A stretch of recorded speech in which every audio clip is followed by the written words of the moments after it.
बिस्मिल्लाहिर्रहमानिर्रहीम। अज़्ज़ानियतु वज़्ज़ानी फ़ज्लिदू कुल्ल वाहिदिम मिन्हुमा मिअत जल्दह वला तअख़ुज़कुम बिहिमा रअफ़तुन फ़ी दीनिल्लाहि इन कुन्तुम तुअमिनून बिल्लाहि वल यौमिल आखिर वल्यशहद अज़ाबहुमा ताइफ़तुम मिनल मुअमिनीन।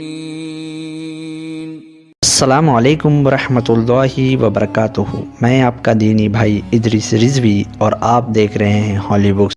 गोबर खाने वाले जब भी ज़ुबान खोलते हैं गंद ही गंद फैलाते हैं। किसी के ज़ाती अमल को इस्लाम से जोड़ दिया, कमाल है, पर कोई नहीं इस पर भी चर्चा करते हैं। किसी मौलवी ने किसी लड़की के साथ गुनाह कबीरा यानी कुकर्म कर लिया, उसी के चलते गोबर खाने वालों ने हवा उड़ाने लगे कि मस्जिदों में ये काम होता है, माज़अल्लाह, और इस्लाम पर नुक्ताचीनी करने लगे। आप ये ना समझे कि मैं इस फासिक आदमी का दिफा करने चला हूँ, कदापित नहीं, बल्कि हमारी तो ये मांग है अगर इसका गुनाह साबित हो जाता है तो इसको शरीयत मुहम्मदिया सल्लल्लाहु अलैहि वसल्लम के तहत सजा दिया जाए, जिससे दुनिया वालों के सामने इबरत बने और कोई जानी ज़िना करने से पहले उसकी रूह तक काँप जाए। दीन इस्लाम में कुकर्म करने वालों की सज़ा अगर गैर शादीशुदा हो तो 100 कोड़े, मर्द हो या औरत। अगर शादीशुदा हो तो उसे रजम पतवार कर दिया जाए। उसके चंद हवाले आपके पास पेश कर रहा हूँ। अगर किसी को इससे जायद रेफरेंस की ज़रूरत है तो हमें कमेंट बॉक्स में बता सकते हैं। इस्लाम में कोई छोटा नहीं, कोई बड़ा नहीं। अगर शरीयत के हिसाब से उस पर कोई चीज़ हद लागू हो जाती है तो चाहे वक्त का बादशाह हो या आम इंसान, उसको कानून के तहत सज़ा मिल के रहेगी। चाहे कोई खलीफा हो, मुफ्ती हो, मौलवी हो, अल्लामा हो, उलमा हो, अगर कोई भी कुकर्म करेगा तो उसकी सज़ा जो शरीयत मुहम्मदिया सल्लल्लाहु अलैहि वसल्लम में है, जो कुरान मजीद फ़ुरक़ान हमीद में जिस तरीके की सज़ा बताई गई उस पर अमल किया, अगर वहाँ इस्लामिक कानून पाया जाता है। मौलवी साहब इस्लाम के ठेकेदार नहीं बल्कि शरीयत मुहम्मदिया सल्लल्लाहु अलैहि वसल्लम के चौकीदार है, जो गलत को गलत और सही का सही आदेश दे। पर मेरी इन बातों से अंधभक्तों की आत्मा को शांति नहीं मिलेगी, परंतु हमने उनका भी ख्याल रखा हुआ है।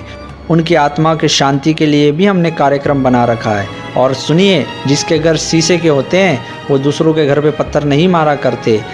ये बात कोई ढकी छुपी नहीं कि मंदिरों, आश्रमों और गुफाओं की बड़ी बड़ी हस्तियाँ इनमें गुजरी है, जो गुफा पुत्र कहलाए, और इनकी बड़ी लंबी फहरिस्त है। समझदारों के लिए इशारा काफ़ी है।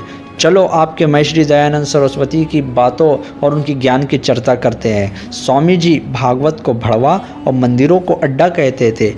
दयानंद जी की ये सत्य वचन है, क्योंकि वो भली भांति जानते थे कि मंदिरों में क्या कुकर्म होते हैं और क्या स्त्रियों की दुर्दशा होती है। इसलिए उन्होंने कहा कि मंदिर केवल अड्डे हैं, अड्डे। इसके कई प्रमाण हम आपको वीडियो के अंत में देंगे। मंदिरों में स्त्रियों के साथ दुष्कर्म दयानंद की जुबानी सुनते हैं। एक दिन की बात है कि मंदिर में शंख बजा और घड़ियाल बजा। दयानंद जी कहने लगे, देखो मंदिरों में स्त्रियों को बुलाने का इशारा दिया गया है। मंदिर में साधु लोग बच्चे के मुंह में प्रसाद और बर्फ़ी का स्वाद डालते हैं। इसीलिए जब भी मंदिर में भोपू बजता है तो लड़का माँ से कहता है, चल माँ आरती देखे, पर बच्चे को क्या पता कि उसकी माँ के साथ वहाँ क्या दुर्दशा होंगी। तो सुन लो गोबर खाने वालों, मंदिर अड्डे हैं जहाँ दिन रात कुकर्म होते हैं। गवाही खुद महर्षि दयानंद की ज़ुबानी आपको सुना दिया, जिसके कुछ उदाहरण आपकी खिदमत में पेश करते हैं।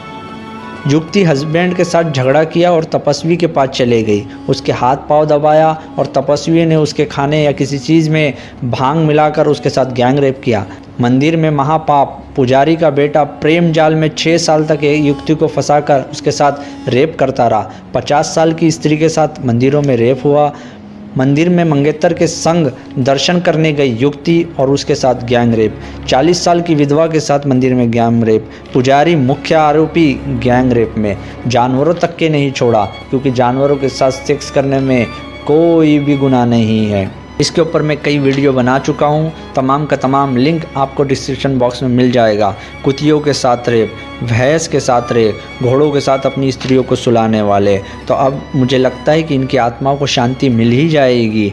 इसी तरीके से और नई इल्मी बातों के साथ मिलते हैं। इजाज़त चाहता हूँ। अस्सलाम वालेकुम वरहमतुल्लाहि वबरकातुहू।